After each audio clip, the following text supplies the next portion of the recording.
ሊነጋ ሲል ይጨልማል ጨልሞ አይቀር ዳግም ይነጋል። ከድምፃዊ አብጠው ከበደ እስከ ሂሩት በቀለ፣ ከጥበብ ወርቅዬ እስከ ዘሪቱ ከበደ፣ ከቼሊና እስከ ጂ መሳይ እንዲሁም ከጌትሽ ማሞ እስከ አቤል ሙሉጌታ የዚህን ዓለም ዝናና ጭብጨባ በመተው ጌታ ኢየሱስን እንደ ግል አዳኛቸው አድርገው በመቀበል ከጨለማው ዓለም ወደሚደነቅ ብርሃን ተሸጋግረዋል። ታዲያ በዛሬው ዕለት ደግሞ በኢትዮጵያ የሙዚቃ ኢንዱስትሪ ውስጥ በስፋት ስማቸው ከሚነሱ ዕውቅ ሴት ድምፃውያን መካከል አንዷ የሆነችው ድምፃዊት ራሔል ጌቱ የማህበራዊ ሚዲያ መነጋገሪያ ሆናለች። ሚሊዮኖች የእርሷን ስም እየጠሩ አንደበቷን እያደነቁ በፈጠረችው እያንዳንዱ ዜማ ውስጥ የራሳቸውን የህይወት ታሪክ እያዩ በእንባ በሚወዛወዙበት በዚህ ሰዓት እርሷ ግን በድንገት ሁሉንም ነገር ትታው ዓለም ያዘጋጀችላትን የክብር ምንጣፍ እምቢ ብላ የዝናውን አክሊል አውርዳ በጭብጨባ ማዕበል እየታጀበች ባለችበት ስሟ በዝና ማማ ላይ በናኘበት በዚህ ወቅት ላይ ትልቅ ውሳኔን ወስና ጌታን ተቀብላለች የሚሉ መረጃዎች እየተሰሙ ይገኛሉ። ከዚህም ጋር ተያይዞ በርካቶች ምን ተፈጠረ በማለት እየተነጋገሩበት ሲሆን አንዳንዶች እንደሚሉትም ይህ ድምፃዊ ራሔል ጌቱ ድርጊት እንደ አንድ ትልቅ መንፈሳዊ ዳግም ልደት ተመልክተውት ገና በርካታ አርቲስቶች ወደ ጌታ እንደሚመጡ ማሳያ ነው ሲሉ፣ ሌሎች ደግሞ ከወቅታዊ ስሜቶች ጋር የተያያዘ የጊዜያዊ ምርጫ ነው፣ ደግሞም አርቲስቷ በይፋ የተናገረችው ጉዳይ ስለሌለ ጉዳዩ ያልታወቀ ነገር ነው በማለት ነገሩን እየተናገሩ ይገኛሉ።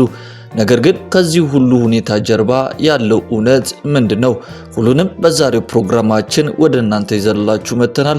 እስከ ፕሮግራማችን ፍጻሜ አብራችሁን ቆዩ እያለን ቀጥታ ወደ ፕሮግራማችን እንሻገር። በበርካታ የዘፈን ስራዎቿ የምትታወቀውና በተለይ ደግሞ ጥሎብኝ በሚለው ነጠላ ዜማዋ በብዙ ሚሊዮን ኢትዮጵያውያኖች ዘንድ ተወዳጅነትና ታላቅ ዝናን ያተረፈችው ድምፃዊት ራሔል ጌቱ ሰሞኑን የማህበራዊ ሚዲያው መነጋገሪያ ሆናለች። ጉዳዩ ተራ ወሬ ወይም ደግሞ ክስተት አይደለም። ነገር ግን የብዙዎችን እይታ፣ ስሜትና የህይወት አመለካከትን የነካና የቀየረ ጉዳይ ሆኗል። ነገሩ የተጀመረው ከዓመት በፊት ገደማ በራሷ ኢንስታግራም ገጿ ላይ በታየው ድንገተኛ ለውጦች ነበረ። ድምፃዊቷ እስከ ዛሬ ድረስ የለቀቀቻቸውን በብዙዎች ዘንድ አድናቆት ያተረፉትን ፎቶዎቿንና የዘፈን ቪዲዮዎቿን ሙሉ በሙሉ አጠፋቻቸው። ይህ ብቻ ግን አልነበረም። በይበልጥ የብዙ ሰዎችን ቀልብ የሳበው ነገር ደግሞ በገጿ ላይ ወይም ደግሞ ባዮዋ ላይ ቀድሞ የነበረውን ማሞፏን እና የኦርቶዶክስ ተዋሕዶ እምነት ተከታይ የሚለውን ጽሑፍ በማንሳት በአዲስና ፍጹም ትርጉም ባለው አጭር ኃይለ ቃል ተካችው። ጂሰስ ኢዝ ማይ ሴቪየር ወይም ደግሞ ኢየሱስ አዳኝ ነው የሚል ነበረ። ታዲያ ይህ የድምፃዊቷ ድርጊት በማህበራዊ ድረገጾች ላይ መነጋገሪያ በመሆን እጅግ በርካታ ጥያቄዎችንና ክርክሮችን ማስነሳት ጀምሯል። እውነት ራሔል ጌቱ እምነቷን ቀይራለች? ወደ ወንጌላውያን አማኞች ተቀላቅላለች? ወይስ ደግሞ ይህ ድርጊት ማንም ሰው እንደሚያደርገው የተደረገ ጊዜያዊ መንፈሳዊ መግለጫ ነው የሚሉ ጥያቄዎች በበርካቶች ዘንድ ይነሳ ነበረ። የሰዎችን ጥርጣሬ ይበልጥ ወደ አንድ አቅጣጫ እንዲያዘነብል ካደረጉት ጉዳዮች መካከል ደግሞ በዮሐንስ ወንጌል ምዕራፍ 14 ቁጥር 6 ላይ የሚገኘውን በመጽሐፍ ቅዱስ ላይ የሚገኘውን ተወዳጁን ጥቅስ ይፋ ማድረጓ ነበረ። ጥቅሱ እንደዚህ ይላል፣ እኔ መንገድና እውነት ሕይወትም ነኝ፣ በእኔ በቀር ወደ አብ የሚመጣ የለም የሚል ነበረ። ይህ ጥቅስ በክርስትና እምነት ውስጥ እጅግ መሰረታዊና የኢየሱስ ክርስቶስን ብቸኛ ዳኝነት የሚያጎላ ቢሆንም በኢትዮጵያ ነባራዊ ሁኔታ ግን በአብዛኛው ጊዜ በወንጌላውያን አማኞች ዘንድ በስፋት ለስብከትና ለምስክርነት የሚሰራበት በመሆኑ የራሔልን የውስጥ መንፈሳዊ ለውጥ አመልካች ነው በማለት በርካቶች ሀሳባቸውን ሲሰጡበት ነበረ። ጉዳዩ እንግዲህ ብዙዎችን በሁለት ትላልቅ ጎራ ከፍሏል። እያንዳንዱ ወገን የራሱ ምክንያቶችና መረጃዎችን በማቅረብ ጉዳዩን ያስቀምጣል። አንዳንዶች የእምነት ለውጥ አድርጋለች በማለት በአንድ ሰው ማንነት ውስጥ እምነት ትልቁን ስፍራ ይይዛልና ራሔል ቀድሞ በኩራት ታስቀምጥ የነበረውን ኦርቶዶክስ የሚለውን ጽሑፍ ማንሳቷ ዝም ብሎ የመጣ አይደለም ይላሉ።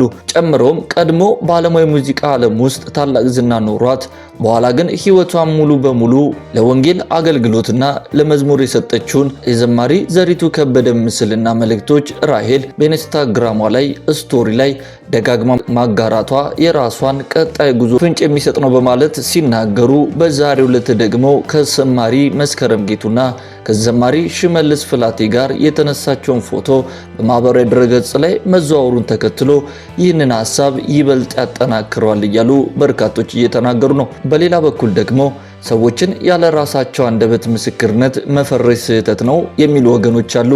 የኢየሱስ ስም የሁሉም ክርስቲያን ነው። ጂሰስ ወይም ኢየሱስ የሚለው ቃል በፕሮፋይል ላይ ማድረግ የአንድ እምነት ተከታይ ብቻ መለያ ሊሆን አይችልም። የኦርቶዶክስ ተዋሕዶ እምነትም ቢሆን የኢየሱስ ክርስቶስን አምላክነትና አዳኝነት በጽኑ የምታምን በመሆኗ ይህንን መጻፏ የግድ እምነት ቀይራለች ወደሚል ድምዳሜ አይወስደንም። ይልቁንም ይህ የራሔልም ድርጊት የዚሁ የውስጥ መንፈሳዊ ጉዞ አካል ሊሆን ይችላል የሚሉ አስተያየቶችም አሉ። እንግዲህ ውድ የክርስቲያን አዲስ የዩቲዩብ ቻናል ቤተሰቦቻችን ሁላችንም እንደምናውቀው እንግዲህ በአንድ ወቅት ላይ ተወዳጁ ሙዚቀኛ ሙሉቀን መለሰ የኢትዮጵያ የሙዚቃ ንጉሥ የነበረ ሲሆን ኋላ ግን ሙሉ ሕይወቱን ለጌታ የሰጠ ድንቅ አገልጋይ ሆኗል። ሂሩት በቀለ አንጋፋና ተወዳጅ ድምፃዊት የነበረ ሲሆን ኋላ ላይ ግን በመንፈሳዊ መዝሙሮች ቅዱሳንን አንጻለች። ዘሪቱ ከበደ በቀድሞ ሕይወቷ ድንቅ የፊልም ባለሙያና ድምፃዊት የነበረች ሲሆን ኋላ ላይ ግን ሙሉ አልበምን በማዘጋጀት ቅዱሳንን ባርካለች። እንዲሁም ደግሞ ቼሊና ዘመናዊና ተወዳጅ ወጣት ድምፃዊት የነበረች ስትሆን ኋላ ግን ሕይወቷን ለክርስቶስ ፍቅር አስገዝታ በመዝሙሮቿ እየተባረክንባት ነው። እነዚህ ሁሉ የጥበብ ሰዎች በአንድ ወቅት የብዙዎችን ልብ በዜማዎቻቸው የገዙ ነገር ግን በውስጣቸው ያለውን እውነተኛ ሰላም ያገኙት ወደ ጌታ ሲጠጉ እንደሆነ በተደጋጋሚ የመሰከሩ ናቸው። ወንጌል የማይለውጠው ልብ የማይሰብረው የትዕቢት ግንብ የለም።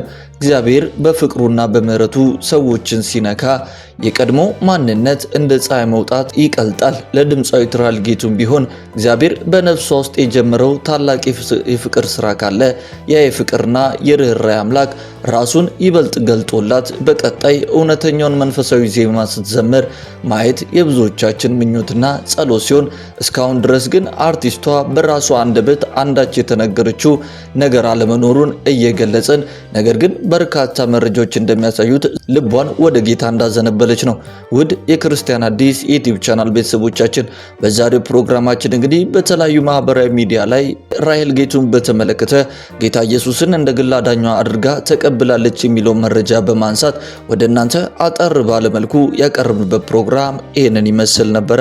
በቀጣይ ፕሮግራሞቻችን ደግሞ እናንተን ይጠቅማሉ፣ ያስተምራሉና ያንጻሉ ብለን በምናስባቸው ሌሎች ልዩ ልዩ አስተማሪ የሆኑ መንፈሳዊ ፕሮግራሞች ዳግመኛ ወደ እናንተ እንደምንመለስ ቃል እየገባን የዛሬው ፕሮግራማችንን እዚህ ላይ እንፈጽም።